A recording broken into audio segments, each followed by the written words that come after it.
Hello dear friends, welcome to my channel times of B Ed classes. आज हम जो NCERT की हम लोग क्लास 6 की टेक्स्ट बुक में पढ़ रहे थे। पृथ्वी हमारा आवास की टेक्स्ट बुक थी और उसका चैप्टर नंबर 5 आज हमें पढ़ना है, पृथ्वी के प्रमुख परिमंडल। ये चैप्टर कहें तो मोस्ट इम्पॉर्टेंट है और लगभग हर एग्ज़ाम में ही इम्पॉर्टेंट है, तो और हमारे सीटेट में तो इम्पॉर्टेंट है ही। तो यहाँ पर पृथ्वी के प्रमुख परिमंडल यानी पृथ्वी पर कौन कौन से मंडल हैं, यहाँ पर इसकी चर्चा की गई है। साथ ही साथ यहाँ पर सभी महाद्वीपों की, क्योंकि ये परिमंडल में आएगा, महाद्वीप आएगी स्थल मंडल में, तो यहाँ पर आपके स्थल मंडल, जल मंडल, वायुमंडल सभी को डिस्कस किया गया है।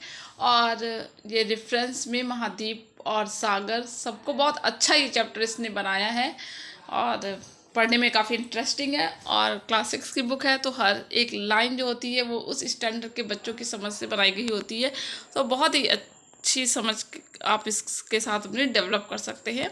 अब हम शुरू करते हैं चैप्टर। जैसा कि आप पहले अध्याय में पढ़ चुके हैं कि पृथ्वी एकमात्र ऐसा ग्रह है जहाँ पर जीवन संभव है। हम लोग ये सब बात सभी जानते हैं कि पृथ्वी एकमात्र ही ऐसा ग्रह है।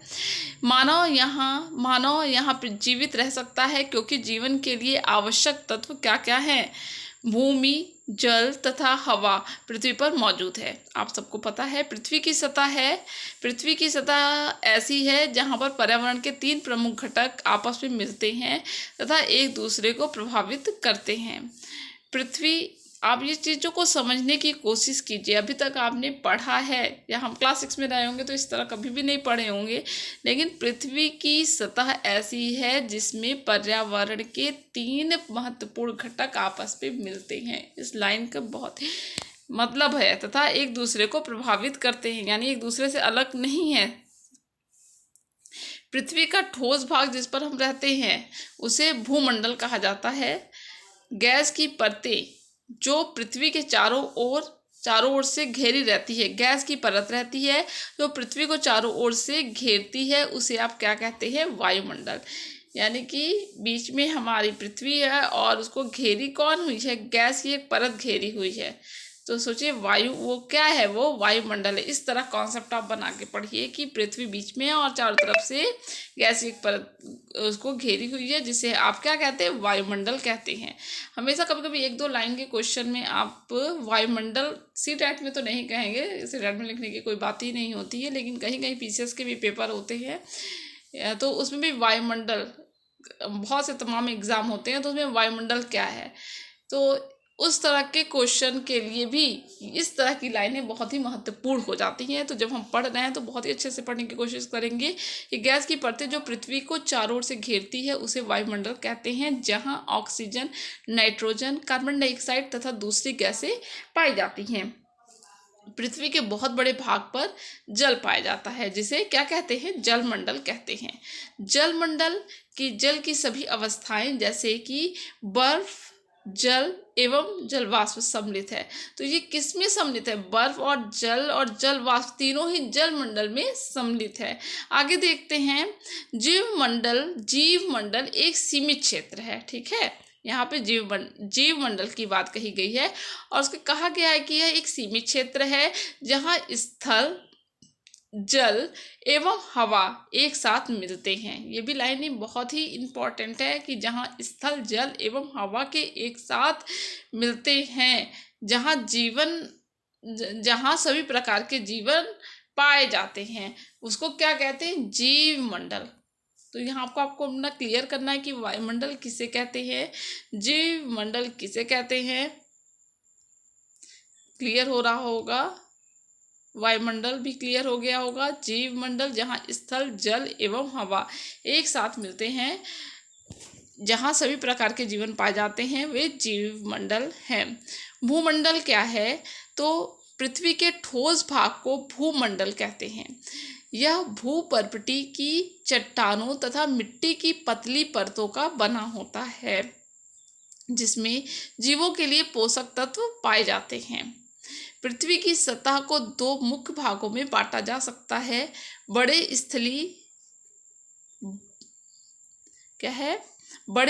स्थली भूभाग को महाद्वीप के नाम से, इसे कॉन्टिनेंट के नाम से जाना जाता है, तथा बड़े जलाशय को महासागरीय बेसिनों के नाम से जाना जाता है। विश्व के सभी महासागर आपस में एक दूसरे से जुड़े हुए हैं। और चित्र इसमें पॉइंट दिया है, विश्व के मानचित्र को देखिए, आपके पास जो भी मानचित्र आप उसमें जाकर देख लीजिए, क्या सभी स्थलीय भूभाग एक दूसरे से आपस में जुड़े हुए हैं। पिक्चर ये है, इस पिक्चर की बात इसने कही है। तो ये पिक्चर आप देख लीजिए कि कैसे जुड़े हुए हैं।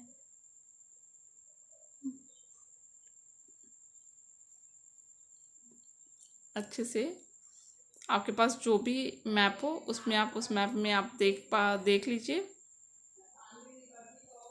कि कहाँ पर कौन सा महाद्वीप और कैसे जुड़ा है। जैसे उत्तरी अमेरिका दक्षिणी अमेरिका से जुड़ा हुआ है, और कैसे यहाँ पर देखिए यूरोप, एशिया और यहाँ अफ्रीका मिला हुआ है, और कैसे हमारा ये ऑस्ट्रेलिया से किस तरह से जुड़ा हुआ है, और कौन से महासागर कहाँ पर हैं, इस तरह आप देख लीजिएगा।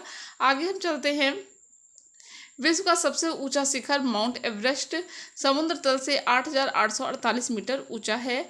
विश्व का सबसे गहरा भाग प्रशांत महासागर का मेरियाना गर्त है, जिसकी गहराई 11,022 मीटर है। इसको आप अंडरलाइन कर सकते हैं, याद कर सकते हैं, और मुझे लगता है कि आपको याद भी होगा। यहाँ पे देखिए जो ऊंचाई है, वो ऊंचाई जो माउंट एवरेस्ट की उससे ज़्यादा गहराई मेरियाना गर्त की है। आगे देखते हैं। महाद्वीप। पृथ्वी पर 7 प्रमुख महाद्वीप है। ये विस्तृत जल राशि के द्वारा एक दूसरे से अलग हैं। ये महाद्वीप एशिया, यूरोप, अफ्रीका, उत्तर अमेरिका, दक्षिण अमेरिका, ऑस्ट्रेलिया तथा अंटार्कटिका है, जो चित्र में आपको दिखाया गया था, जो भी कि हम लोग अवलोकन कर रहे थे जिस चित्र का। विश्व के मानचित्र को देखिए तथा ध्यान दीजिए कि स्थल का बहुत बड़ा भाग उत्तरी गोलार्ध में पाया जाता है। एशिया विश्व का सबसे बड़ा महाद्वीप है। इसको भी आप अंडरलाइन कीजिए। एशिया विश्व का सबसे बड़ा महाद्वीप है। यह पृथ्वी के कुल क्षेत्रफल के 1/3 भाग में फैला हुआ है। यह महाद्वीप पूर्वी गोलार्ध में स्थित है। गोलार्ध भी आप ध्यान में रखिए, क्योंकि ये बटा हुआ है, इधर हमारा पूर्वी और इधर पश्चिमी गोलार्ध है। तो ये किस गोलार्ध में? एशिया है, तो एशिया किस गोलार्ध में है? पूर्वी यानी कि ईस्ट में है, ईस्ट गोलार्ध में है। कर्क रेखा इस महाद्वीप से होकर गुजरती है। एशिया के पश्चिम में यूराल पर्वत है। आप अपने मैप में उसका अवलोकन कीजिए कि एशिया के पश्चिम में यूराल पर्वत है। हर एक छोटी चीज़ों को आप छोटी बुक से, ये क्लास 6 की बहुत ही छोटी बुक है, तो वहाँ से आप देखेंगे तो काफ़ी ज़्यादा दिमाग में प्रिंट हो जाती हैं चीज़ें। तो एशिया के पश्चिम में यूराल पर्वत है, जो इसे यूरोप से अलग करता है। यूरोप एवं एशिया के संयुक्त भूभाग को यूरेशिया, यूरोप प्लस एशिया कहा जाता है। उसी को यूरेशिया कहा जाता है, जिसमें यूरोप और एशिया मिला रहता है। तो यूरोप एवं एशिया के संयुक्त जो भूभाग हैं उसे क्या कहा जाता है? उसे यूरेशिया कहा जाता है। आगे देखते हैं यूरोप के बारे में। यूरोप जो है एशिया से बहुत छोटा है। यह महाद्वीप एशिया के पश्चिम में स्थित है। आर्कटिक वृत्त इससे होकर गुजरता है, जो हमने पहले के चैप्टर में डिस्कस किया था, वृत्त की बात की थी, जिसमें विषुवत वृत्त, तो इसमें आर्कटिक वृत्त, जो आर्कटिक वृत्त है वो इससे होकर गुजरता है। यह यूरोप महाद्वीप आर्कटिक वृत्त से होकर गुजरता है। इससे आपको जो ग्लोब पर जो एक कॉन्सेप्ट बनता है, ग्लोब आपके पास हो तो आप ग्लोब को सामने रखकर देख सकते हैं और दोनों को साथ में पढ़ सकते हैं। यह 3 तरफ से जल से घिरा है। विश्व के मानचित्र को देखिए, इसकी स्थिति का पता लगाइए। आगे देखते हैं। अफ्रीका एशिया के बाद विश्व का दूसरा सबसे बड़ा महाद्वीप कौन है? तो वो है अफ्रीका। एशिया फर्स्ट नंबर पे और अफ्रीका सेकंड नंबर पे। विषुवत वृत्त की यहाँ आप देखिए बात करते हैं। हम आर्कटिक वृत्त की बात कर चुके हैं यूरोप के रेफरेंस में। हम यहाँ पर अफ्रीका की बात करते हैं। 0 डिग्री अक्षांश जो विषुवत वृत्त की बात कर रहा है, इस महाद्वीप के लगभग मध्य भाग से होकर गुजरती है। ठीक है। अफ्रीका का बहुत बड़ा भाग उत्तरी गोलार्ध में स्थित है। चित्र को फिर से देखने की बात कही गई है। आप पाएंगे कि यही एक ऐसा महाद्वीप है जिससे होकर कर्क विषुवत और मकर तीनों रेखाएं गुजरती हैं। यहाँ पर आप इसको अपनी नोटबुक पे नोट कर लीजिए कि जिससे होकर अफ्रीका महाद्वीप में कीजिए, यही एक ऐसा महाद्वीप है जिससे होकर कर्क रेखा, मकर रेखा, विषुवत रेखा तीनों ही गुजरती है, तो अफ्रीका महाद्वीप है। अब आगे चलते हैं, बहुत ही इंपॉर्टेंट लाइन है, किसी भी लाइन को आप यहाँ पर इग्नोर नहीं कर सकते हैं। सहारा का रेगिस्तान विश्व का सबसे बड़ा रेगिस्तान है, जो कि कहाँ है? अफ्रीका महाद्वीप में है, जो कि अफ्रीका में स्थित है। यह महाद्वीप चारों तरफ से समुद्रों एवं महासागरों से घिरा हुआ है। चित्र में आप देख पा रहे होंगे, विश्व के मानचित्र को देखिए, आप देखेंगे कि विश्व की सबसे लंबी नदी नील अफ्रीका से होकर गुजरती है। सबसे लंबी नदी कौन सी है? सबसे लंबी नदी नील नदी है। और कहाँ से होकर गुजरती है? वो नील नदी अफ्रीका से होकर गुजरती है। अफ्रीका का मानचित्र देखिए तथा बताइए कि कर्क रेखा, मकर रेखा तथा विषुवत वृत्त इसके किन किन भागों से होकर गुजरते हैं। यहाँ अवलोकन की बात कही गई है, और आप अफ्रीका मैप में जाइए और अफ्रीका को देखिए। और सीटेट की जहाँ तक बात होती है तो आपको इतना ज़्यादा देखने की ज़रूरत नहीं है, इससे कवर हो जाएगा, लेकिन कभी भी आपकी नॉलेज ख़राब नहीं जाती है, तो आप उसको ज़रूर देखिए। उत्तर अमेरिका विश्व का तीसरा सबसे बड़ा महाद्वीप है। यह दक्षिण अमेरिका से एक सक्रिय स्थल से जुड़ा हुआ है, जिसे क्या कहते हैं? जिसे पनामा जल संधि कहते हैं। इस पे आप अंडरलाइन कर दीजिए, पनामा जल संधि कहते हैं, कहा जाता है। यह महाद्वीप पूरी तरह से उत्तरी एवं पश्चिमी गोलार्ध में स्थित है। यह महाद्वीप, आप किस महाद्वीप के बारे में बात कर रहे हैं? आप उत्तर अमेरिका की बात कर रहे हैं। और यह महाद्वीप पूरी तरह से उत्तरी एवं पश्चिमी गोलार्ध में स्थित है। यह महाद्वीप 3 महासागरों से घिरा है। जब ये हमारा पार्ट हुआ, सॉरी जस्ट वेट 1 मिनट, तो ये जो पार्ट है इधर हमारा क्या है? वेस्ट है और उत्तर पड़ रहा है, तो वही बात की गई है। यह महाद्वीप पूरी तरह से उत्तरी एवं पश्चिमी गोलार्ध में स्थित है। यह महाद्वीप 3 महासागरों से घिरा हुआ है। क्या आप इन महासागरों के नाम बता सकते हैं? अब आप मैप आपके पास है तो आप देख पा रहे होंगे कि उत्तरी अमेरिका महाद्वीप के तीनों तरफ कौन से महासागर हैं, देख पा रहे होंगे। तो कमेंट में आप बताइएगा, और हम एक पिक्चर के माध्यम से आपको दिखा रहे हैं। यहाँ पर आप इस चित्र को देखिए, ये संयुक्त राज्य अमेरिका उत्तर अमेरिका महाद्वीप की बात कही गई है। और यहाँ पर देखिए, एक तरफ ये प्रशांत महासागर है, और यहाँ पर आपका अटलांटिक महासागर है, और यहाँ पर आपका आर्कटिक महासागर है। तो तीनों चीज़ें क्लियर हो गई होंगी कोई कौन कौन से महासागर हैं। प्रशांत महासागर, आर्कटिक महासागर और इधर अटलांटिक महासागर। आगे फिर अपने चैप्टर पर हम जाते हैं। अब देखिए, दक्षिण अमेरिका की बात करते हैं। दक्षिण अमेरिका का अधिकांश भाग दक्षिणी गोलार्ध में स्थित है। इसके पूर्व एवं पश्चिम में कौन से 2 महासागर स्थित हैं? अब इसके बारे में आप बताइएगा कि कौन से महासागर स्थित है। मैप जरूर देखिएगा, कमेंट में आंसर दीजिएगा। विश्व की सबसे लंबी पर्वत श्रृंखला एंडीज इसके उत्तर से दक्षिण की ओर फैली हुई है। विश्व की सबसे लंबी पर्वत श्रृंखला एंडीज इसके उत्तर से दक्षिण की ओर फैली हुई है। इसको भी पॉइंट आउट करके आप लिख लीजिए। ये कौन सी है? सबसे लंबी पर्वत श्रृंखला है एंडीज। दक्षिण अमेरिका में विश्व की सबसे लंबी नदी कौन सी हुई? विश्व की सबसे लंबी नदी यहाँ पर नीचे दिया हुआ है, देखिए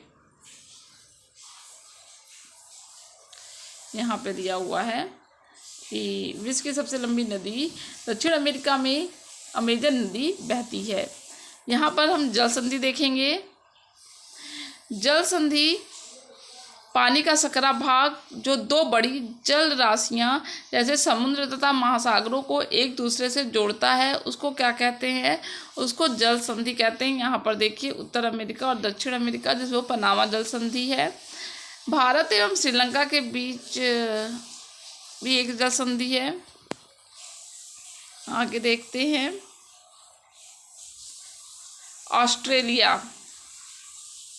ऑस्ट्रेलिया विश्व का सबसे छोटा ऑस्ट्रेलिया विश्व का सबसे छोटा महाद्वीप है जो कि पूरी तरह से दक्षिणी गोलार्ध में स्थित है। यह चारों तरफ से महासागरों तथा समुद्रों से घिरा हुआ है।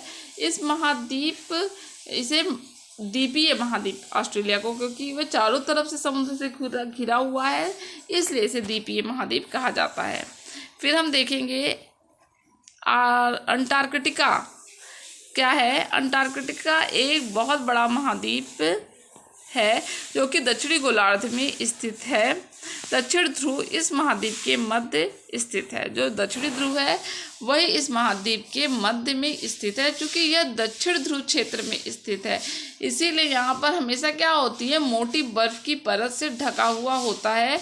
यहाँ किसी भी प्रकार की स्थायी मानव निवास नहीं होता। यदि आपसे क्वेश्चन पूछे कि कहाँ पर स्थायी मानव निवास नहीं होता है, तो कहाँ पर नहीं होता, अंटार्कटिका महाद्वीप पे नहीं होता है, क्योंकि वहाँ पर बर्फ पाई जाती है। बहुत से देशों का शोध केंद्र यहाँ पर स्थित है।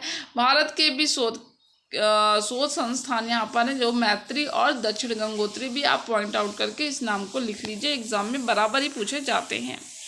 तो यहाँ पर ये चीज़ें क्लियर हो गई। जो अब हम आगे चलते हैं, जलमंडल। अभी तक हम स्थलमंडल की बात कर रहे थे, जो सारे महाद्वीप हमने देखे। उसके बाद एक बार आप यहाँ पर फिर से देख सकते हैं, कौन कौन से देखें, एशिया, यूरोप, अफ्रीका, उत्तर अमेरिका, दक्षिण अमेरिका, ऑस्ट्रेलिया और अंटार्कटिका। अब नेक्स्ट हम यहाँ पर देखिए कितनी अच्छी तरीके से यहाँ पर दिखाने की कोशिश की गई है कि उत्तर अमेरिका, दक्षिण अमेरिका ये हो गया, यूरोप हो गया, एशिया हो गया, अफ्रीका हो गया और ऑस्ट्रेलिया हो गया, और यहाँ पर हमारा अंटार्कटिका हो गया। कितने हो गए, 1 2 3 4 5 6 और 7। आगे हम जलमंडल पढ़ते हैं। जलमंडल में क्या है, जलमंडल पृथ्वी को नीला ग्रह कहा जाता है, क्योंकि यहाँ पर जो अधिकांश भाग है वो जल ही है, इसलिए इसको जलमंडल इसलिए पृथ्वी को नीला ग्रह कहा जाता है। पृथ्वी का 71% भाग क्या है, जल है, और 29%, कितना कम उससे, 29% भाग स्थल है। जलमंडल में जल के सभी रूप उपस्थित हैं। इसे महासागर एवं नदियाँ, झीलें, हिम नदियाँ, भूमिगत जल तथा वायुमंडल की जलवाष्पें सम्मिलित हैं, जो कि आगे ही बता दिया गया था चैप्टर में। और यहाँ पर देखिए कितना अच्छा तरीके से बताया गया है कि 97.5% महासागर है, और जो अलवणित जल है उसकी परसेंटेज कितना है, 2.5% है। पृथ्वी पर पाए जाने वाले 97% से अधिक भाग महासागरों में पाया जाता है। वह इतना अधिक खारा होता है कि मानव के उपयोग में नहीं आ सकता है। शेष जल का बहुत बड़ा भाग बर्फ की परतों एवं हिमनदियों तथा भूमिगत जल के रूप में पाया जाता है। जल का बहुत कम भाग अलवण जल के रूप में पाया जाता है, जो इस्तेमाल यूज़ करने के लिए होता है। यही कारण है कि नीले ग्रह में रहने के बावजूद हम पानी की कमी महसूस करते हैं। अब हम महासागर देख लेते हैं। महासागर जलमंडल का मुख्य भाग है। ये आपस में एक दूसरे से जुड़े हुए हैं। महासागरीय जल हमेशा गतिशील रहता है। तरंगें, ज्वार भाटा तथा महासागरीय धाराएं। महासागरीय जल की 3 प्रमुख गतियां हैं। बड़े से छोटे आकार के आधार पर क्रमशः 5 महासागर प्रमुख हैं। 5 महासागर को बताया गया है जो कि प्रमुख हैं। वह है प्रशांत महासागर, अटलांटिक महासागर, हिंद महासागर, दक्षिणी महासागर और आर्कटिक महासागर। यही 5 प्रमुख महासागर हैं। इसको भी आप नोट कर लीजिए। प्रशांत महासागर जो कि सबसे बड़ा महासागर है, अटलांटिक महासागर, हिंद महासागर, दक्षिणी महासागर और आर्कटिक महासागर। आगे चलते हैं। प्रशांत महासागर सबसे बड़ा महासागर है, जैसा कि हमने अभी बताया है। यह पृथ्वी के 1/3 भाग पर फैला हुआ है। पृथ्वी का सबसे गहरा भाग जो है मेरियाना गर्त, वो प्रशांत महासागर में स्थित है। प्रशांत महासागर लगभग वृत्ताकार है। एशिया, ऑस्ट्रेलिया, उत्तर एवं दक्षिण अमेरिका इसके चारों ओर स्थित है। कौन कौन से महाद्वीप, एशिया हो गया, ऑस्ट्रेलिया हो गया, उत्तर अमेरिका, दक्षिण अमेरिका, इतने महाद्वीप तो इसके चारों ओर स्थित हैं। चित्र में आप देख सकते हैं, तथा प्रशांत महासागर के चारों इन महाद्वीपों की स्थिति का पता लगाइए। अब ये लाइन बहुत ही ज़्यादा इम्पोर्टेंट हो जाती है। यहाँ पे आप देख पा रहे होंगे अटलांटिक महासागर की वेरी वेरी इंपॉर्टेंट लाइन है। अटलांटिक महासागर विश्व का दूसरा सबसे बड़ा महासागर है और यह जो है अंग्रेजी के एस अक्षर के आकार का है। इसको भी आप जाकर देख लीजिएगा, जहाँ पर एशिया और इधर उत्तरी अमेरिका दक्षिणी अमेरिका है, बीच में देखिएगा यहाँ पर अटलांटिक महासागर बह रहा है और जो कि आकृति में कैसा बना रहा है, एस आकार की आकृति बना रहा है। आप इसको जाके जरूर देखिएगा। यह एक मिनट की हम दिखा दे रहे हैं आपको।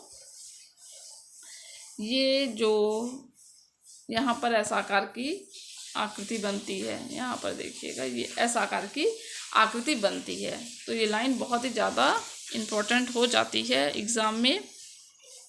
इसके पश्चिमी किनारे पर उत्तर एवं दक्षिण अमेरिका तथा पूर्वी किनारे पर यूरोप एवं अफ्रीका हैं। अटलांटिक महासागर की तट रेखा बहुत अधिक दंतुरित है, यानी पतली है। यह अनियमित तथा दंतुरित रेखा प्राकृतिक पोताश्रय एवं पत्तनों के लिए आदर्श स्थिति है। तो ये भी पूछ सकता है, दूसरा क्वेश्चन पूछ सकता नहीं, पूछता ही है कि पत्तनों के लिए, पोताश्रयों के लिए सबसे अच्छी आदर्श स्थिति कहाँ पर है। तो यही अटलांटिक महासागर में जो ये स्थान है, ये सबसे अच्छी आदर्श स्थिति का है। व्यापार की दृष्टि से सबसे व्यस्त महासागर है अटलांटिक महासागर। ये तीसरा क्वेश्चन बहुत ही ज़्यादा इंपॉर्टेंट है। हिंद महासागर ही एक ऐसा महासागर जिसका नाम किसी देश के नाम पर, यानी कि अब यहाँ हिंद महासागर की बात कर रहे हैं, भारत के नाम पर रखा गया। यह महासागर लगभग क्या है, त्रिभुजाकार है। तो इसकी भी हम अंडरलाइन कर लेते हैं। कौन सा महासागर त्रिभुजाकार है, तो हमारा हिंद महासागर है। इसके उत्तर में एशिया है, पश्चिम में अफ्रीका तथा पूर्व में ऑस्ट्रेलिया स्थित है। इसकी पोजीशन देख लेते हैं। दक्षिणी महासागर अंटार्कटिका महाद्वीप को चारों ओर से घेरता है। कौन सा महासागर नीचे की तरफ है, दक्षिणी महासागर, और ये अंटार्कटिका महाद्वीप को, जो जिसके पास रहेगा उसी को ना घेरेगा। तो अंटार्कटिका महाद्वीप आपके दक्षिणी ध्रुव के पास, दक्षिणी ध्रुव भी उसी में है, तो दक्षिणी महासागर उसको घेरे हुए है। या अंटार्कटिका महाद्वीप से उत्तर की ओर 60 डिग्री दक्षिणी अक्षांश तक फैला हुआ है। इसकी जो विस्तार है वो 60 डिग्री दक्षिणी अक्षांश तक है। इसको भी आप देख लेंगे और याद रखने की कोशिश करेंगे कि अंटार्कटिका महाद्वीप से उत्तर की ओर 60 डिग्री दक्षिणी अक्षांश तक है। आर्कटिक महासागर उत्तर ध्रुव वृत्त में स्थित है तथा यह उत्तर ध्रुव के चारों ओर फैला हुआ है। यह प्रशांत महासागर से छिछले जल वाले एक सकरे भाग से जुड़ा हुआ है, जिसे बेरिंग जल संधि के नाम से जाना जाता है। ये बहुत इंपॉर्टेंट लाइन हो जाती है कि बेरिंग जल संधि क्या है। तो आर्कटिक महासागर की बात हो रही है। उत्तरी ध्रुव में जाइए आप, उत्तरी ध्रुव की तरफ वृत्त में स्थित है तथा यह उत्तर ध्रुव के चारों ओर फैला हुआ है। यह प्रशांत महासागर से छिछले जल वाले एक सकरे भाग से जुड़ा हुआ है। आर्कटिक की बात हो रही है उत्तर ध्रुव की तरफ, और वहीं पे बेरिंग जल संधि है। यह उत्तर अमेरिका के उत्तरी तथा यूरेशिया से घिरा हुआ है। ठीक है, ये लाइनें क्लियर हो गई होंगी। फिर हम नेक्स्ट वीडियो में वायुमंडल की बात करेंगे, क्योंकि एक साथ बहुत लंबा वीडियो बनाने में मन बाद में नहीं लगता पढ़ने में, और बहुत ही इंपॉर्टेंट चीज़ें चली जाएंगी, इसलिए ऐसा नहीं होना चाहिए। तो अगला वीडियो हम वायुमंडल को लेकर बनाएंगे, और जो भी इसमें इंपॉर्टेंट लाइनें हैं, इंपॉर्टेंट लाइन तो हमने एक एक डिस्कस कर ही डाला है। तो मिलते हैं नेक्स्ट वीडियो में। और हाँ, वीडियो अच्छी लगी हो तो वीडियो को लाइक कीजिएगा और शेयर कीजिए। चैनल को अभी तक आप सब्सक्राइब ना किए हों तो प्लीज़ इसको सब्सक्राइब कीजिएगा चैनल को। मिलते हैं नेक्स्ट वीडियो में। धन्यवाद।